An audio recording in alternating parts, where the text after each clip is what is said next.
So the Kenya Union of Clinical Officers will down their tools from midnight tonight, resuming their suspended strike due to unfulfilled demands. The union has castigated the Council of Governors for what they said is a lackluster attitude in the period the strike was suspended, and the national government for what they said is the apparent discrimination of clinical officers.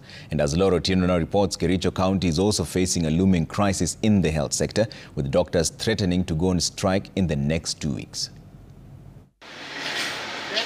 3 weeks after they resumed duty to pave way for negotiations with the Council of Governors and the Ministry of Health, clinical officers will be downing their tools effective midnight. Announcing the strike, KUCO Secretary General George Gibore fingered the Council of Governors for being non-committal, saying that the Council's calls to extend their CBA negotiations by another 21 days lacked goodwill, as it failed to schedule dates for their next meeting. And of course, we need to tell all the healthcare workers and the Kenyan that we not need to be comfortable in a situation where our resources are misdirected as we continue to desire that we can have a better healthcare.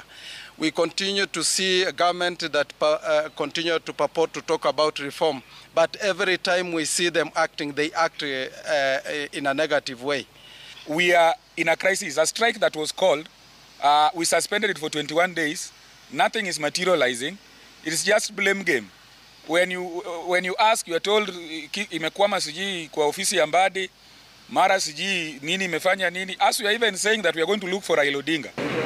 In Kericho County, a health crisis is also brewing after the Kenya Medical Practitioners and Dentists Union issued a 14-day strike notice to the county government.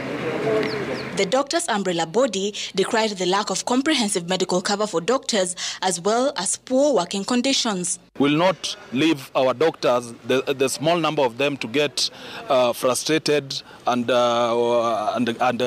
get stressed up because of the numbers and the role that the county should do of doing the employment of the doctors. Laura Otieno, Citizen TV.